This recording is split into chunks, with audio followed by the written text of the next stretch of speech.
नमस्कार. मी भाऊ तोरसेकर. तुम्ही बघत आहात प्रतिपक्ष. मित्रांनो, महाराष्ट्रात सध्या जी राजकीय उलथापालथ चालू आहे, किंवा एक प्रकारे ज्याला इंग्रजीमध्ये चर्निंग म्हणतात, म्हणजे राजकारणाची घुसळण चालू आहे. आमच्यासारखे स्वतःला राजकारणाचे अॅनालिस्ट किंवा विश्लेषक मानणारे अतिशहाणे असतात. मी खरंच प्रामाणिकपणे सांगतो, आम्हाला असं वाटत असतं की लोकांच्या मनामध्ये आणि सार्वजनिक जीवनामध्ये जे काय चालू आहे ते सतत याचा आढावा घेणारे असल्यामुळे आम्हालाच जास्त कळतं. पण अनेकदा जनतेच्या मनामध्ये किंवा जनतेच्या सामुदायिक मनामध्ये, कलेक्टिव्ह थिंकिंगमध्ये जे काय चालू असतं त्यांचा आम्हालाही थांग पत्ता लागत नाही. आणि म्हणून अनेकदा राजकारणाचे अंदाज आमच्यासारख्यांनी व्यक्त केलेले संपूर्णपणे तोंडघशी पडतात किंवा अक्षरशः उलटे लागतात निकाल. हरियाणाच्या निवडणुका आपण बघितल्या की सगळ्यांनी लागोपाठ दोन निवडणुकांनंतर सत्तेवर आलेल्या भाजपाला सत्ता भ्रष्ट करून काँग्रेसला 10 वर्षानंतर हरियाणाच्या सत्तेवर आणून बसवलेलं होतं. लोकसभेच्या निवडणुकीनंतर महाराष्ट्रामध्ये महायुतीचं काही चालणार नाही आणि परत एकदा काँग्रेस प्रणित किंवा शरद पवार प्रणित महाविकास आघाडी सत्तेत येऊ शकेल, ही जी हवा विश्लेषकांनी निर्माण केली होती ती धुळीस मिळाली. याचं कारण असं असतं की सामान्य माणूस हा 75 वर्षाच्या लोकशाहीमध्ये 2-3 पिढ्यानंतर अधिक प्रगल्भ झालेला आहे. आणि म्हणून त्याच्यामध्ये त्याच्या डोक्यात काय चालू आहे हे आमच्यासारख्यांना अभ्यासकांना सुद्धा टाळणं, समजणं, आकलन करणं अवघड जातं. आणि म्हणून मी म्हणतो की एक प्रकारची घुसळण चालू आहे. लोकसभेमध्ये महाविकास आघाडीला चांगलं यश देणाऱ्या मतदाराने विधानसभा निवडणुकीमध्ये त्या महाविकास आघाडीचा सुपडा साफ करून टाकला. त्याचं सोपं विश्लेषण आम्ही करत असतो की काठावरचं यश महाविकास आघाडीला मिळालं होतं आणि महायुतीचं अपयश हे सुपडा साफ म्हणण्यासारखं नव्हतं. कारण जागा वाटप आणि मतांची टक्केवारी यामधला फरक असतो वगैरे वगैरे आम्ही सांगितलं. पण जितका मतदार प्रगल्भ आणि समजूतदार होत चाललाय लोकशाहीमध्ये, तितके राजकीय पक्षांचे नेते आणि अधिकाधिक बारगळत चाललेत असं पण म्हणता येतं. कारण दिवसेदिवस जनमानसावर विसंबून राहणारे नेते कमी होत आहेत आणि माध्यमातून झळकणारं विश्लेषण किंवा जाहिराती यावर अधिकाधिक पक्ष अवलंबून राहायला लागले. अनेक नेते किंवा पक्ष आपल्या राजकीय निवडणुका आणि त्यातलं यश यासाठी कंपन्यांवर अवलंबून राहायला लागले. आणि अनेकदा तर मानसिक संतुलन नेत्यांचं बिघडलेलं आपल्याला बघायला मिळतं. आणि म्हणून तोच विषय मला आज मांडायचा आहे की ज्या प्रकारे उद्धव ठाकरे यांनी गेल्या आठवड्याभरात प्रतिक्रिया दिल्या आहेत त्या चकित करणाऱ्या आहेत. की हा माणूस जर गेली 2-2.5 दशकं 20-25 वर्ष राजकारणात असेल, सत्तेच्या आणि निवडणुकीच्या राजकारणामध्ये उद्धव ठाकरे 20-25 वर्ष आहेत, आणि तरीही एका पराभवानंतर त्यांना ज्या प्रकारे पक्ष चालवायचा आहे त्या प्रकारे पक्ष चालवता येणार नाही हे अजून कसं कळलेलं नाही ह्याचे धक्का बसतो. मला आठवतं 3-4 वर्षापूर्वी जेव्हा सामनामध्ये संजय राऊत यांनी शरद पवारांची मुलाखत घेतली होती, त्यामध्ये शरद पवारांनी उद्धव ठाकरे मुख्यमंत्री असताना त्यांचे कान टोचण्याचा संधी घेतलेली होती. सामनाच्याच मुलाखतीत सांगितलं होतं की ज्या प्रकारे उद्धव ठाकरे किंवा शिवसेना पक्ष चालवला जातो त्या प्रकारे सरकार चालवता येणार नाही, त्या प्रकारे आघाडीचं राजकारण चालवता येणार नाही. अर्थ काय होता त्याचा की मी आदेश दिलाय, आता यावर कोणी प्रश्न विचारायचे नाहीत, मी ठरवलंय आता यावर कोणी प्रश्न विचारायचे नाहीत, अशा पद्धतीमध्ये शिवसेना चालवता येत असेल. पण महाविकास आघाडी ही त्या प्रकारे चालवता येणार नाही आणि सरकार तर त्या पलीकडे असं चालूच शकत नाही. सरकार मंत्रिमंडळाची कलेक्टिव्ह जबाबदारी असते. हा सगळा विषय त्या मुलाखतीतून शरद पवारांना सुचवायचा आणि सांगायचा होता. पण ज्याला मुलाखत देते त्या मुलाखतीत घेणाऱ्याला सुद्धा शरद पवार काय सांगतायत हे समजायला हवं. आणि ती मुलाखत ऐकल्यानंतर उद्धव ठाकरेंना पवार काय सांगतात हे कळायला हवं होतं. तर आजची जी परिस्थिती उद्धव ठाकरे यांच्यावर आलेली आहे, त्यांच्या उरल्या सुरल्या पक्षावर आली आहे, ती आली नसती. ठीक आहे, आम्ही टीकाकार आहोत. प्रतिपक्षामध्ये भाऊ तोरसेकर काय बोलतो किंवा आणखीन कुठच्या युट्यूब किंवा इतर चॅनेलवर टीकाकार काय म्हणतो याकडे उद्धव ठाकरेंनी ढुंकून बघितलं नाही तरीही चालू शकेल. पण जे सदिच्छेने तुम्हाला सल्ला देणारे आहेत त्यांचं ऐका. ते चुका दाखवत असतील तर त्या दुरुस्त करा, हे अगत्याचं असतं. याचंही भान उद्धव ठाकरेंना राहिलेलं नाही. आणि त्याचं प्रतिबिंब आजकालच्या त्यांच्या विमनस्क अवस्थेतल्या गोष्टींकडे येतं. स्वबळावर लढू असं संजय राऊत यांनी घोषित केलंय. आणि अर्थातच आपला उद्धव ठाकरे यांची भूमिका तीच असणार. ज्या प्रकारे त्यांनी अचानक परवा सांगितलं की जे नाराज असतील त्यांनी चालतं व्हा, निघून जा. मला एकदम ते ऐकल्यानंतर गांधीजीच आठवले. 1942 साली गांधीजींनी ब्रिटिशांना चले जाओ असं सांगितलं होतं. क्विट इंडिया मुवमेंट, चले जाओ आंदोलन, चले जाओ चळवळ सुरू केली.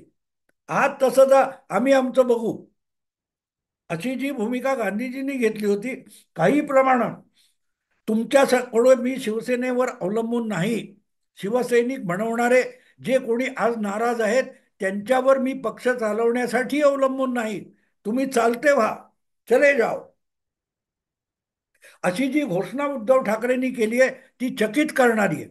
कारण एका बाजूला उद्धव ठाकरे म्हणतात हे नाराज जे आहेत त्यांची मला गरज नाही, ते ब्लॅकमेलर आहेत. इथपर्यंत पक्षातल्या नाराजीला तुम्ही ब्लॅकमेल म्हणणार असाल तर मग काय. कारण हे जे नाराज आहेत हे नाराज कशासाठी आहेत याचा सुद्धा पक्षाचा नेता विचार करणार नाही का. नेता हा कार्यकर्त्यांच्या आणि दुय्यम तिय्यम नेत्यांच्या खांद्यावर उभा असतो, पायावर उभा असतो. पायावरच जर एखादा माणूस आघात करणार असेल तर त्याला उभं कसं राहता येईल. कार्यकर्ता, खालचे नेते हा एखाद्या पक्षाचा वरिष्ठ नेत्याचा पाया असतो. राजन साळवी किंवा तत्सम काही नेते जर आतापर्यंतच्या निवडणुकांमध्ये ज्या चुका झाल्या त्याकडे बोट दाखवत असेल तर त्या समजून घेतल्या पाहिजेत. त्याला ब्लॅकमेल नाही म्हणता येत. कारण त्याचे परिणाम उद्धव ठाकरेंना भोगायला लागत नाही. उद्धव ठाकरे निवडणुका लढवत नाहीत. उद्धव ठाकरेंनी निवडणूक लढवलेली नाही, ते विधान परिषदेत आहेत. पण राजन साळवी असतील, वैभव नाईक असतील किंवा आणखीन वेगवेगळे नेते असतील जे निवडणुका लढवतात, लोकसभा विधानसभेच्या निवडणुका लढवतात, तेव्हा ते काय म्हणतात हे समजून घेणं आवश्यक आहे. कारण ते जनतेमध्ये जातात, जनमानस तयार करतात आणि त्या बळावर एखाद्या पक्षाला जनतेकडून प्रतिसाद मिळत असतो. तर आपल्या अमुक अमुक चुका झाल्या, अमुक अमुक लोकांच्या चुकांमुळे पक्षाला वाईट परिणाम भोगावे लागले असं जर कोणी सांगत असेल तर त्याला ब्लॅकमेल म्हणणं हा खरोखरच विनोद आहे. उद्धव ठाकरे राजकीय नेता म्हणून किती निरुपयोगी आहेत याची ही साक्ष आहे की चले जाओ. मग चले जाओ तर मग स्वबळ कशाला म्हणायचं. स्वबळावर शिवसेना उबाठा निवडणुका लढवणार आहे आणि स्वबळ म्हणजेच राजन साळवी असेल तर मग राजन साळवी गेले तर मग राजापूरची नगरपालिका असेल किंवा आणखीन कुठच्या निवडणुका जिल्हा परिषद वगैरे असतील त्या सिंधुदुर्ग रत्नागिरीमध्ये उद्धव ठाकरे कुणाच्या बळावर लढवणार आहेत. नाराज आहेत त्यांनी चालते व्हा. कोण आहेत हे नाराज जे आहेत. हे गटप्रमुख किंवा काय शाखा प्रमुख, विभाग प्रमुख असतील ते थेट निवडणुकीत उतरणारे नसतात. पण पक्षाकडून ज्याची उमेदवारी पक्की केली जाते त्याच्यासाठी ते राबत असतात. आणि त्यांनाच चालतं झालं तर उद्या तुम्ही जो तिथे आपला एक उमेदवार पाठवाल, तिथल्या लढाईसाठी जो एक सेनापती पाठवाल, त्याच्याकडे लढायला सैनिक उरतील का? त्याच्याकडे लढायला सैनिक उरतील का? ब्रिटिशांना गांधीजींनी चले जाऊ म्हणून सांगितलं. आमचा देश चालवायला ब्रिटिशांची गरज नाही, परक्यांची गरज नाही, असा त्याचा अर्थ होता. जे स्वदेशातले कर्तबगार कर्तृत्ववान माणसं असतील ते हा भारत देश चालवू शकतील, त्यासाठी युरोपातून आलेल्या ब्रिटिशांची आम्हाला गरज नाही, असं गांधीजींचं म्हणणं होतं. आम्ही गेलो तर हा देश कोसळून पडेल, भिकेला लागेल, या हुलकावण्या त्या काळात ब्रिटिश देत होते. विन्स्टन चर्चिल सारखा माणूस तर म्हणाला होता की हे उद्या हवेवर आणि पाण्यावर सुद्धा टॅक्स लावतील. अजून तशी परिस्थिती आलेली नाही. त्यापेक्षाही ब्रिटिश सत्ता अगदी काय म्हणतात, कोसळण्याच्या परिस्थितीत आहे. पण ब्रिटिशांना चालते व्हा, चले जाओ, असं गांधीजींनी म्हटलं होतं. त्यांनी काँग्रेस पक्षातल्या नेत्यांना चले जाओ म्हटलं नव्हतं. उद्धव ठाकरे ज्यांना चले जाओ म्हणतात किंवा ब्लॅकमेलर म्हणतात, ते त्यांचे सवंगडी आहेत, ज्यांच्या बळावर उद्धव ठाकरे हे मुख्यमंत्री पदापर्यंत पोहोचू शकले. ब्लॅकमेल उद्धव ठाकरेंनी भारतीय जनता पक्षाला केलं होतं की माझ्याशिवाय तुमचं बहुमत होऊ शकत नाही, मी राजभवनात येणार नाही. ब्लॅकमेल हा शब्द जेव्हा उद्धव ठाकरे वापरतात तेव्हा त्यांनी विसरू नये, 5 वर्षापूर्वी या देशातला सगळ्यात मोठा ब्लॅकमेलचा प्रयोग उद्धव ठाकरेंनी केला. मातोश्रीच्या बंद दरवाजा आड मुख्यमंत्री पद सुद्धा अडीच अडीच वर्षासाठी असं आश्वासन तुम्ही दिलंय आणि ते पूर्ण करत नसाल तर मी तुमच्या बरोबर सरकार बनवायला राजभवनावर येणार नाही, असं म्हणत उद्धव ठाकरे आपले महायुतीतले आमदार घेऊन शरद पवार आणि काँग्रेस पक्षाबरोबर गेले. त्याला ब्लॅकमेल म्हणतात. मला मुख्यमंत्री पद द्या, नाही तर मी चाललो, ही जी भूमिका 5 वर्षापूर्वी उद्धव ठाकरेंनी घेतली त्याला ब्लॅकमेल म्हणतात. आज जे कोणी शिवसेनेत नाराज आहेत ते शिवसेना राजी खुशीने सोडायला तयार नाहीये.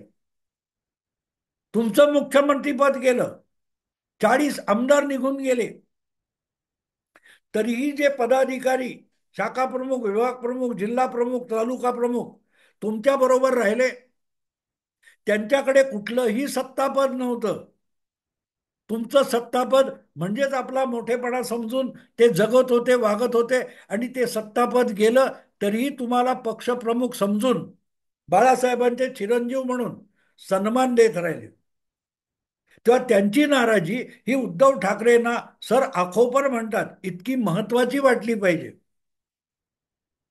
नाणार किंवा बारसू या प्रकरणामुळे राजन साळवी यांना राजापूर मतदारसंघात आपल्या मतामध्ये घट सहन करावी लागली. ती घट, ती भूमिका, नाणार किंवा बारसू नको ही भूमिका राजन साळवी यांची नव्हती, ती ठाकरे पिता पुत्रांची होती. तुमच्यासाठी आपण दीर्घकाळ केलेल्या मेहनतीचं पाणी होताना राजन साळवी यांनी बघितलं. तेव्हा त्यांची नाराजी ही तुम्हाला महत्वाची वाटली पाहिजे. त्याऐवजी तुम्ही राजन साळवी किंवा तत्सम लोकांना ब्लॅकमेलर जर म्हणत असाल तर पक्षाचं नेतृत्व करण्याची कुवत उद्धव ठाकरेंमध्ये नाही, हे ठणकावून त्यांना कोणीतरी सांगितलं पाहिजे. आणि परत अशा लोकांना हाकलून लावायचं आणि परत स्वबळाची भाषा करायची. मग तुमचं स्वबळ कुठे आहे? कुठल्या स्वबळावर मुंबई महापालिका, सगळ्या जिल्हा परिषदा, सगळ्या महापालिका उद्धव ठाकरे लढवणार आहे? कारण जी गोष्ट राजन साळवींची कोकणामध्ये आहे, तीच गोष्ट पुण्यामध्ये, नाशिकमध्ये, नागपूरमध्ये, औरंगाबाद, संभाजीनगरमध्ये सगळ्या शाखा प्रमुख, विभाग प्रमुख, तालुका प्रमुखांचे. त्यांनी काय करायचं? तुमच्या बरोबर राहून आपलंही नुकसान करून घ्यायचं आणि सत्य बोलायचं नाही. आपण नाराज आहोत तर नाराज आहोत हे सांगायला जो येतो त्याला ब्लॅकमेल ठरवणं आणि चले जाओ म्हणणं, नाराज जो आहेत त्यांनी चालते वा, मी कोणाला थांबवणार नाही. हे जे काय उद्धव ठाकरे बोलतायत ते काय आहे? मला आठवतं, भुजबळ गेले, त्यानंतर अनेक जण सोडून गेले आणि बाळासाहेब थकलेले होते. अशा वेळेला त्यांनी सामनामध्येच मला वाटतं एक अग्रलेख लिहिला होता, या चिमण्यांनो परत फिरा रे.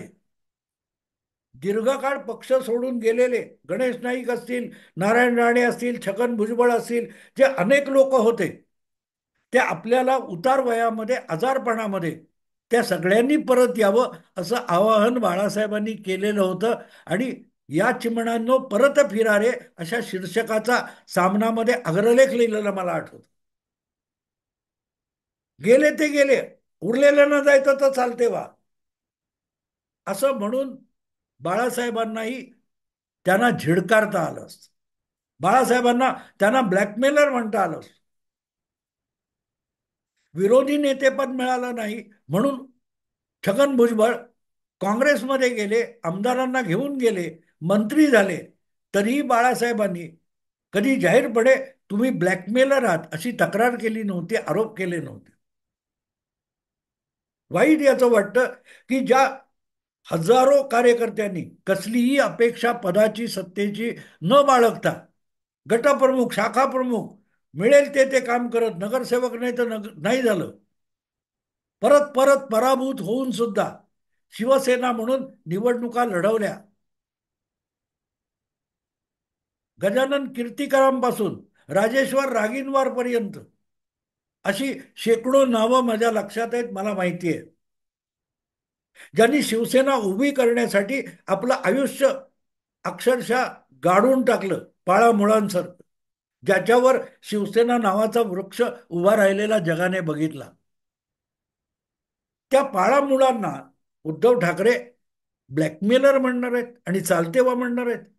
पाळं मुळं जर झाडाला, बुंद्याला सोडून गेली तर झाड शिल्लक राहत नाही, हे यांना कोणी सांगायचं? काँग्रेस बरोबर जाऊन आपण महात्मा गांधी झालोय, आपल्याला कोणाची गरज नाही. गांधीजी म्हणायचे ना, मी काँग्रेसचा चारणे सदस्य नाही.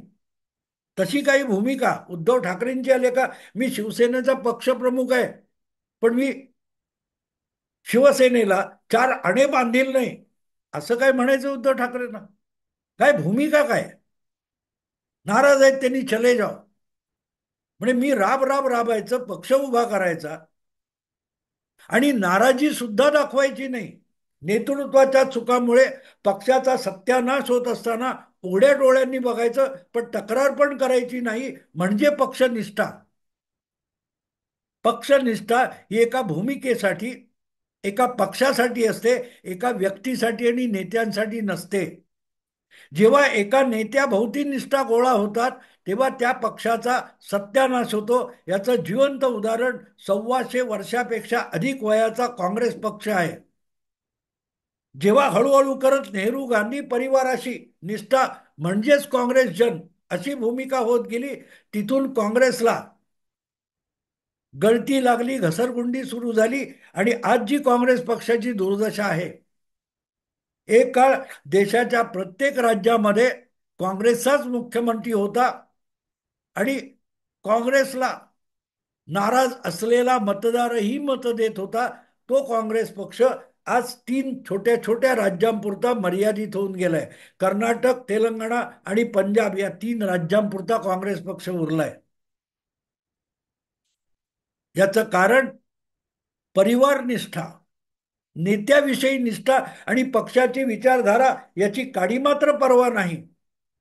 असं जेव्हा कार्यकर्त्यांचं पाठबळ आपल्याला हवं वाटतं तेव्हा आपण आपली प्रतिमा उजळ करण्यासाठी पक्षाचा बळी देत असतो. हे उद्धव ठाकरेंना कधीतरी कळणार आहे का? कधीतरी कळणार आहे का? जेव्हा नाराज आहेत त्यांनी चालते व्हा, मी थांबवणार नाही. तुम्ही थांबून कोणी थांबत असतं तर सत्तांतर झालंच नसतं. तुम्हाला मुख्यमंत्री पदावरून पाय उतार व्हावं लागलं नसतं. तुम्हाला शिवसेना बुडाली तरी चालेल पण मुख्यमंत्री पद टिकलं पाहिजे असं वाटलं तिथे तुम्ही पक्षाला, शिवसेनेला, अखंड शिवसेनेला ब्लॅकमेल करत होता. कोणी शिवसैनिक, शिवसेनेचा पदाधिकारी उद्धव ठाकरेंना ब्लॅकमेल करत नव्हता. उलट उद्धव ठाकरे, ठाकरे हवा ना, मग ठाकरे म्हणजे मीच, आणि मुख्यमंत्री म्हणजेच ठाकरे, आणि मुख्यमंत्री पद टिकवा, त्यासाठी शिवसेना बुडाली तरी चालेल, इथपर्यंत गेलात. तिथून ह्या नाराजीची पाळंमुळं बीज रुजलेली आहेत. तेव्हा गांधी होऊ नका चले जाऊ म्हणून. तुमच्यामुळे आज शिवसेनेचं काहीही नुकसान होणार नाही, हे एकनाथ शिंदे या कट्टर शिवसैनिकांनी दाखवून दिले. बाळासाहेबांच्या पक्षाचं नाव आणि चिन्ह तुमच्याशिवाय शाबूत राहू शकतं, हे मतदाराने आणि एकनाथ शिंदे यांनी दाखवून दिलं. नाराज शिवसैनिक काय करू शकतो, हे अहंकारी पक्षप्रमुखाला एका शिवसैनिकाने आणि हजारो लाखो शिवसेनेच्या मतदारांनी दाखवून दिले.